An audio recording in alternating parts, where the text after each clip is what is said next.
요새 큐티인 말씀 어떤 흐름인지 대부분 아마 알고 계실 겁니다. 요셉 이야기가 계속되고 있죠.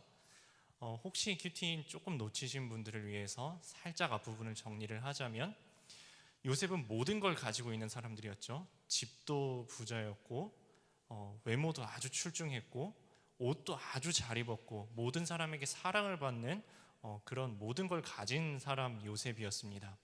그리고 가지고 있었던 그 모든 것이 와르르 무너지죠. 애굽에 잡혀갑니다. 노예로 잡혀갑니다. 그런데 성경은 이렇게 기록하죠. 이집트 땅에 보디발의 집에 팔려갔으나 여호와께서 요셉과 함께 계심에 요셉이 형통한 자가 되었고, 주변 모든 사람이 여호와께서 요셉과 동행하신다는 것을 알았다라고 이야기합니다. 과연 그 보디발의 집에서 요셉은 가정총무로 인정을 받습니다. 그리고 하나님께서 요셉 때문에 그 보디발의 온 집에 복을 내리셨다고 기록합니다. 조금 회복이 되는 것 같았는데 다시 더 밑바닥으로 떨어지죠. 이번에는 억울한 누명을 쓰고 감옥까지 갇힙니다. 그런데도 성경은 이렇게 기록합니다. 요셉이 감옥에 갇혔으나 여호와께서 요셉과 함께 하심에 요셉이 형통한 자가 되었고, 그 감옥에 있는 사람들이 요셉이 하나님과 동행한다는 것을 알았다. 그리고 시간이 지나고 이 요셉이 바로 왕, 파라오 왕 앞에 섭니다. 그 앞에서 바로 왕이 이럽니다. 야, 네가 그렇게 꿈을 잘 푼다면서. 그때 요셉이 이렇게 대답합니다.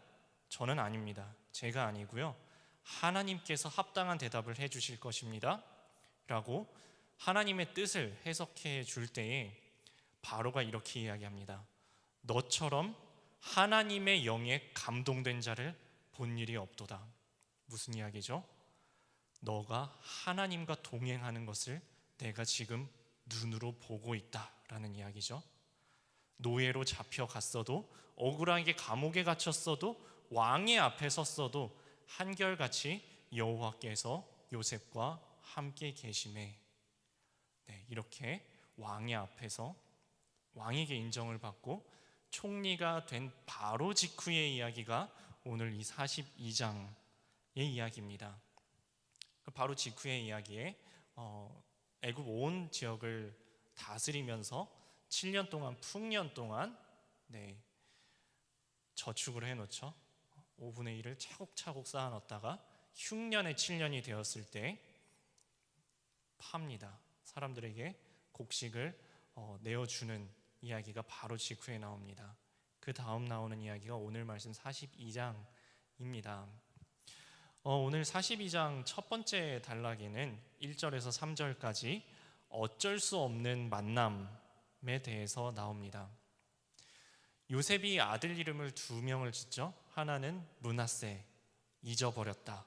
내가 나의 고난과 하나님께서 나의 고난과 나의 아버지의 집의 일을 잊어버리게 해주셨다 해서 므낫세라고 짓고, 두 번째 아들의 이름을 에브라임, 번성함, 창성함이라고 짓죠. 과연 그 이름대로 요셉은 총리로서 번성하고 창성한 삶의 가도를 달려나갑니다. 하지만 해결되지 않은 문제가 있죠. 요셉의 한 구석에 여전히 자리 잡고 있는 응어리, 형들을 향한 응어리. 형들과 화해는 아직도 멀고 먼 일입니다. 그 간격이 엄청나게 큽니다. 자, 한번 생각을 해볼까요? 요셉 입장에서 형들을 용서할 생각이 있었을까요? 이미 용서를 했을까요? 용서하고 싶을까요? 형들의 입장에서 볼까요? 형들은 잘못을 반성을 했을까요? 하나님 앞에 회개를 했을까요? 혹시 요셉 앞에 다시 서게 된다면 사과하고 싶었을까요? 자기 아버지 야곱을 속였으니까 아버지 야곱에게 사실대로 이야기하고 터놓고 진실을 이야기하고 아버지께 사죄를 구했을까요? 동생이 살아있다고? 아닌 것 같습니다. 아직 양쪽 다 화해에 이르기는 멀고 먼 데 있는 것 같습니다. 그리고 사실은 사과하고 싶어도 만날 수 없고요, 용서해 주고 싶어도 만날 수 없습니다. 그런데 오늘 만나게 되는, 그것도 서로 작정하고 만나는 것이 아니고 계획하고 만나는 것도 아니고 어쩔 수 없이 만나게 되는 사건이 일어납니다. 다름 아닌 기근의 사건입니다. 7년 기근이 들어버리니까 이게 이집트만 딱 이렇게 국경선을 안에 해서 이집트 국경선 안에만 기근이 든 게 아닙니다. 그 근방 지역이 전부 기근 흉년이 든 겁니다. 그러니까 바로 옆에 있는 가나안 땅에도, 야곱 집안이 있는 가나안 땅에도 당연히 기근이 들었습니다. 굶어 죽을 판입니다. 그래서 오늘 말씀 이렇게 시작합니다. 야곱이 자기 아들들을 애굽에 가서 곡식을 사오라고 파송하는, 보내는 일로 시작을 합니다. 그래서 가는 겁니다. 이제 형들이, 요셉의 형들이 이집트로 가서 총리가 되어 있는 요셉을 이제 직면해야 하는 겁니다. 그리고 총리가 된 요셉도 자기 원수 같은 형들을 이제 어쩔 수 없이 직면해야 하는 겁니다. 서로 원했던 원하지 않았던, 전혀 계획에 없었던 어쩔 수 없는 직면을 하게 되는 것입니다. 그런데 이것은 이 42장보다 훨씬 앞에 창세기 15장에 이미 하나님께서 이들의 조상인, 한참 조상인 아브라함에게 이미 말씀하신 것입니다. 15장에 보면 이런 이야기가 나와요. 아브라함에게 하나님께서 하신 말씀입니다. 너의 자손은 이방 나라의 객이 되어 섬길 것이다. 그리고 그 이방 민족은 너의 자손들을 괴롭힐 것이나 내가 그들을 징치하고 너의 자손들은 거기에서 많은 재물을 가지고 내가 이끌어낼 것이다, 나오게 될 것이다 라고 아브라함에게 이미 말씀하신 구원의 역사, 약속이 이루어지는 사건이 이렇게 어쩔 수 없는 것 같아 보이는 이 기근을 통해서 이루어집니다. 사실 여기뿐만이 아니라 성경에 보면은 어쩔 수 없이 일어난 것 같은데 어쩔 수 없는 그 사건이 하나님의 축복이 되는 사건들이 너무 많이 나옵니다. 요 바로 뒤에 나오는 출애굽기에 보면은 이집트 왕이 엄청 괴롭히죠. 히브리 민족들을 엄청 악독하게 괴롭힙니다. 강팍한 마음으로 사내 아이가 태어나면은 강에 집어 던져라. 이게 말이 됩니까? 어떻게 엄마가 아들을 죽여요? 그렇게 악독한 바로의 압제 때문에 어쩔 수 없는 것 같은데 출애굽 구원의 사건이 일어납니다. 만약에 이렇게 바로가 악독하게 하지 않았으면은 이스라엘 백성이 하나님이 야 이제 나가자 해도 안 나갔을 거예요. 여러분 다 아실 겁니다. 이스라엘 백성이 광야를 지나다가 이래요. 고기가 먹고 싶은데 하나님 이 만나 이거 참 이거 질려서 못 먹겠습니다 하니까 하면서 하는 얘기가 옛날에 우리가 이집트에 있을 때는 고기 먹었을 때 참 고기 먹고 살 때 그때가 좋았는데 이집트로 돌아가고 싶다 이런 얘기를 해요. 아니 거기 있으면 다 죽었을 텐데 나일강에 빠져서 아들들이 전부 멸절되었을 텐데 싹 까먹어버리고 옛날에 무슨 거기서 고기 먹었다는 딴소리하는 이 히브리 사람들, 만약에 바로가 압제하지 않았다면 하나님이 데려내고 하셔도 안 나갔겠죠. 어쩔 수 없는 줄 알았는데 그게 사실은 구원의 사건이었습니다. 룻기에 보면 이런 이야기 나오죠. 나오미에게 1차 흉년이 찾아오고 2차 흉년이 찾아오고 3차 흉년이 찾아옵니다. 그리고 어쩔 수 없이 나오미는 자부 룻을 데리고 고향으로 돌아옵니다. 어쩔 수 없이 이제는 나를 나오미라 부르지 말고 마라라고 부르라고 하면서 어쩔 수 없이 돌아왔지만 그것이 바로 구원의 그리스도의 계보를 잇는 사건이 되었죠. 신약에도 있습니다. 스데반이 박해를 받자 교회 안에 있었던 성도들이 어쩔 수 없이 흩어집니다. 죽을까봐 어쩔 수 없이 박해 앞에서 흩어진 줄 알았는데 그것 때문에 복음이 전파가 됩니다. 사도 바울이 복음을 전하는데 성령께서 막으십니다. 그래서 어쩔 수 없이 마케도니아로 건너가는 줄 알았는데 어쩔 수 없인 줄 알았는데 그것 때문에 유럽으로 복음이 전파가 됩니다. 우리는 그 순간 어쩔 수 없이 한다고, 정말 하기 싫은데 어쩔 수 없이 이러는 거, 하나님 도대체 왜 이러십니까? 하나님을 원망할 수도 있지만 사실은 그 어쩔 수 없는 사건이 우리를 하나님의 구원의 길로 인도하여 가시는 구원의 사건이라는 것입니다. 그것이 바로 우리 믿는 자들에게 주어지는 축복, 하나님을 사랑하는 자, 곧 그 뜻대로 부르심을 받은 자들에게는 모든 것이 합력하여 선을 이루는 구원의 사건으로 이루어 가시는 하나님의 사건, 축복의 사건입니다. 기근이 들었습니다. 하지만 기근이 들어서라도 복음 듣고 관계 회복을 하면 그게 하나님이 준비해 주신 축복입니다. 하나님께서 구원의 사건을 마련해 주셨을 때 순종으로 나아가면 믿음의 조상이 되는 것입니다. 그런데 하나님께서 살 길을 분명히 마련해 주셨는데 대립하고 불순종하면 멸망의 길이 기다릴 뿐입니다. 적용 질문 드리겠습니다.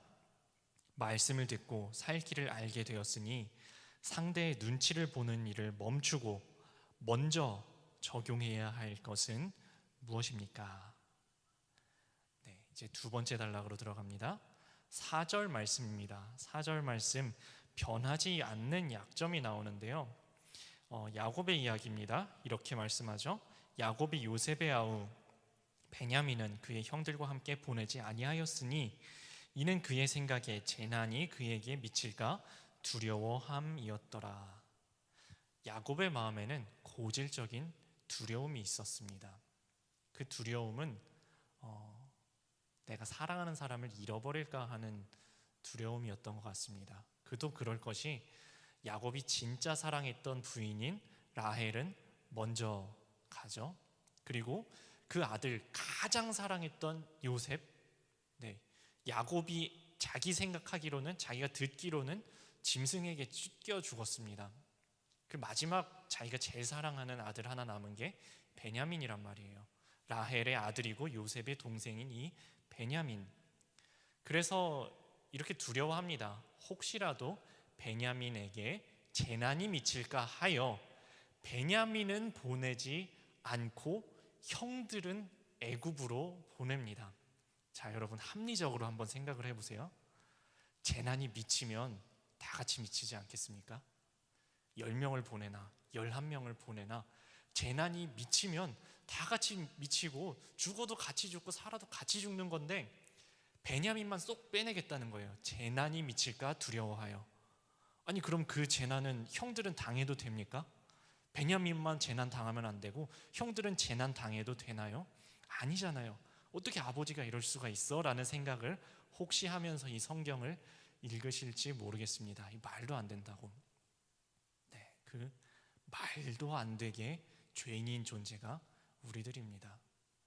사실 우리가 이 성경 남의 얘기 보면서는 야곱이 어떻게 그럴 수가 있냐 생각하면서 보실 수 있지만 사실 우리 마음속에도 찬찬히 들여다보면 선한 게 하나도 없습니다.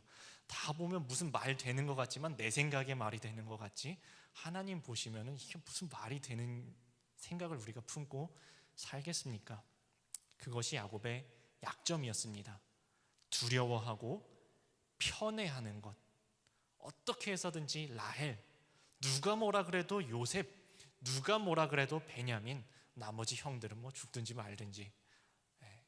이 편애가 야곱의 약점이었습니다. 이게 참 야곱이 수많은 고난과 역경을 뚫고 여기까지 왔잖아요. 험악한 세월을 지내면서 여기까지 왔잖아요. 그런데도 이 약점이 여전히 극복이 안 되는 겁니다. 하지만 자기 죄와 연약함을 있는 모습 그대로 가지고 주님 앞에 무릎 꿇을 때, 하나님 앞에 애통한 마음으로 나의 약점을 인정하고 하나님 앞에 무릎 꿇고 맡길 때에 하나님의 역사는 이어집니다. 우리 뭐 야곱만 그런 거 아닙니다. 여기 서 있는 저도, 아마 여러분도, 앉아 계신 여러분들도 다 각자 고질병이 있으실 겁니다. 예수 믿었는데도, 믿는데도, 분명히 믿는데, 아는데 나 왜 자꾸 이렇게 똑같은 잘못을 반복할까? 똑같은 실수를 계속 반복할까? 남들이 봐도 이해 못하고 내가 나를 봐도 이해 안 되는 그런 고질병들이 있습니다. 어쩌면 어떤 중독일 수도 있고, 어쩌면 어떤 두려움일 수도 있고, 어쩌면 어떤 욕심일 수 있고, 불평하는 것일 수도 있고, 혈기일 수도 있고, 원망하는 것일 수도 있습니다. 지난번에 담임 목사님께서 설교하실 때 이스라엘 백성들의 전공 과목이 있다고 했죠. 원망하는 거라고. 이스라엘 자손들은 보면은, 구약에 보면은 무슨 전공으로 공부한 것처럼 계속 원망을 하잖아요. 그게 이스라엘 백성들의 고질병이었습니다. 저도 무슨 먼 미래, 뭐 옛날에 목사 되기 전, 뭐 신학하기 전도 아니고, 이번 주에 한 이틀인가 3일인가 전에 저의 고질병을 직면하게 되는 일이 하나 있었습니다. 제가 담당하고 있는 중고등부에 야외 행사를 준비를 하고 있었어요. 야외 행사를 하려면 장소 섭외를 해야 되잖아요. 그래서 장소를 딱 여기면 하면 좋겠다 하고 점 찍어둔 데가 있었습니다. 여기서 이것도 하고 저것도 하고, 준비물은 뭐 준비하고, 가서 프로그램은 어떻게 하고, 밥은 어떻게 먹이고, 가서 말씀은 어떻게 연결 지어서 아이들한테 말씀은 이렇게 해서 쏙 야외 활동을 통해서 잘 이렇게 심어줘야겠다, 이렇게 계획을 다 세워놓고 교사들이랑 회의도 다 하고 현장 답사도 하고 뭐 예약도 해놓고 다 해놓고, 혹시나 이 장소 사용에 그래도 혹시 뭐 그 체크해야 될 게 있을까 하고서 그 관리를 담당하는 담당자한테 제가 전화를 걸었어요.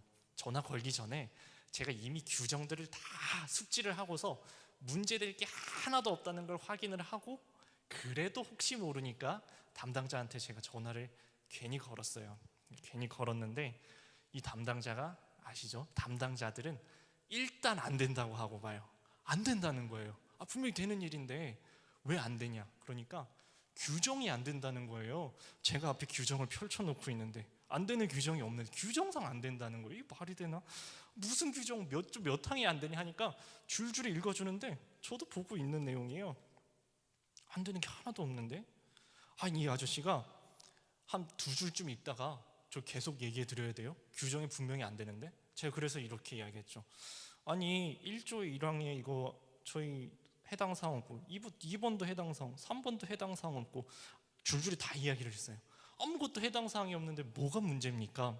하니까 이 담당자가 체면이 상했는지 엄청 저한테 비아냥거리는 거예요. 조롱하는 것처럼 막 비웃으면서, 피식거리면서 웃으면서, 당신이 뭘 아냐, 내가 담당자인데 뭐 그러면 당신한테 뭐 어떻게 해달라는 거냐 하면서 되게 자존심을 박박 긁더라고요.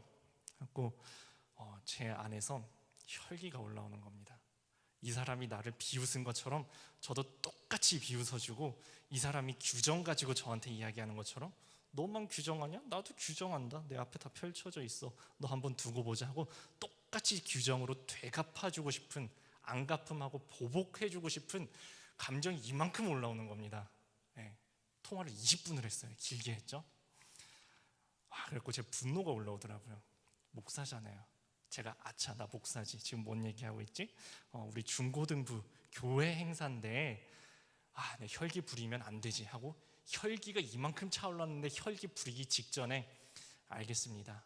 여기까지 하고 통화 종료하겠습니다 하고 전화를 끊었어요. 전화상으로는 화 안 냈어요. 전화를 딱 끊는 순간 확 올라오는 겁니다. 그날은 제가 잠이 안 오는 거예요. 밤에 분해서 잠이 안 오는데, 잠이 안 오니까 하나님 하고 이렇게 있었죠. 잠이 안 오잖아요. 하나님 하고 있는데, 하나님이 너 뭐가 그렇게 분하냐? 하나님 저 자존심 상해요. 그러니까 뭐 그렇게 자존심을 부리냐? 그건 이 교만이다 하는 감동을 주시더라고요. 그래, 교만이었다. 내 교만이고 내 혈기고 내 분노. 내가 목사라는 타이틀 이렇게 멋지게 양복 입고 이렇게 설교하고 기도하고 우리 중고등부에게 복음 전하겠다고 하면서도 혈기를 이렇게 주체하지 못하는, 이게 내 고질병이구나 하는 게 깨달아지더라고요. 하나님, 이 교만이 제 고질병이고 이 혈기가 제 고질병입니다 하고서 제가 그거를 정리를 했어요. 죄송합니다 하고서 교사들한테 죄송합니다. 제가 이렇게 괜히 일을 잘 준비하지 못해서 계획대로 진행되지 못할 것 같습니다. 제가 다른 대체 행사를 한번 준비해 보겠습니다 라고 공지를 엊그제 하고 오늘도 막 열심히 준비를 하다가 올라왔는데요. 고질병이 있습니다. 예수 믿어도, 예수 믿은 지 30년, 40년, 50년이 돼도, 심지어는 직분을 받아도, 집사님이 되어도, 권사님이 되어도, 장로님이 되어도, 심지어 목사가 되어도 버리지 못하는, 끊어내지 못하는 쓴뿌리, 고질병들이 우리 안에 있습니다. 아니, 우리 안에 있는 게 아니라 제 안에 도사리고 있습니다. 이 야곱의 이야기가 남 이야기가 아니라 저의 이야기더라고요. 우리 하나님 앞에 선한 것이 하나도 없습니다. 말씀으로 나를 들여다보고 하나님 앞에 겸손하게 그저 무릎 꿇고 하나님 저 이거밖에 안 됩니다 하고 겸손하게 하나님께 무릎 꿇고 우리의 삶을 맡겨드려야 합니다. 나의 삶을, 내 가족의 삶을, 내가 가장 사랑하는 가족의 삶을 내가 움켜쥐고 있다고 되는 게 아니라는 말을 오늘 말씀하고 있는 겁니다. 하나님께, 전능하신 하나님께 맡겨야 됩니다. 내가 연약한데, 내가 보잘것없는데 내가 붙잡고 있어야 뭐가 되겠습니까? 내 힘과 내 능력 의지하는 것이 아니라 전능하신 하나님께 맡기는 그게 진정한 사랑입니다. 그런데 이 42장에는 이 야곱이 그 진정한 사랑에 이르지를 못해요. 전능하신 하나님께 이 베냐민을 맡기는 이야기가 43장 가면 나옵니다. 43장 가면은 두 번째 형들을 보낼 때 그때는 전능하신 하나님의 손에 맡긴다 하고서 베냐민 보냅니다. 여기는 아직 거기까지 이르지는 못합니다. 네, 적용 질문 드리겠습니다. 예수님을 믿어도 여전히 변하지 않는 나의 약점은 무엇입니까? 네, 마지막 세 번째 단락 5절에서 17절까지 단호한 진정성에 대해서 말씀하고 있습니다. 자, 드디어 형들과 요셉이 대면합니다. 그리고 요셉은 정확하게 알아봅니다. 형들이구나. 형들은 감히 요셉의 얼굴을 똑바로 쳐다보지 못했겠죠. 꿇어 있었을 겁니다. 그리고 똑바로 쳐다본들 자기 동생이 저 총리라고는 상상도 할 수가 없었겠죠. 당연히 알아볼 수가 없습니다. 그리고 곡식 사러 온 형들을 요셉은 알아보지만 짐짓 모르는 체를 합니다. 모르는 척하고서 추궁을 오히려 합니다. 너네들 정탐꾼이지? 우리나라의 사정을 엿보러 온 정탐꾼이지? 하고 몰아붙입니다. 내가 요셉입니다 하고 알리지도 않고 이렇게 하는 이유는 이 형들이 과연 회개했는지를 확인하고자 하는 마음이 있었던 것 같습니다. 회개한 이 형들의 모습, 회개한 형들의 모습, 아쉽게도 이 42장에는 나오지가 않아요. 회개한 모습이 뒤바뀐, 완전히 유턴해서 회개한 이 형들의 모습은 한 장 넘기고 두 장 넘겨서 44장에 나옵니다. 다름 아닌 유다, 저 요셉 돈 받고 팔아 넘기자 했던 그 유다가 내가 대신 잡히겠습니다. 내 생명으로 베냐민의 생명을 대신하겠습니다. 내 생명으로 우리 아버지의 생명을 대신하겠습니다. 내가 대신 이곳에 붙잡혀 평생토록 노예가 되겠사오니 이 베냐민을 나 대신하여 풀어주십시오. 그래야 우리 아버지가 삽니다. 그래야 이 동생이 삽니다. 내가 대신 죽겠습니다. 44장에 나옵니다. 이 42장에는 그러지를 못합니다. 형들은 그저 우길 뿐입니다. 아니에요, 우리 확실한 자들입니다. 우리 곡식 사러 여기 왔어요. 우리 믿어주세요. 우리 정탐꾼이 아닙니다.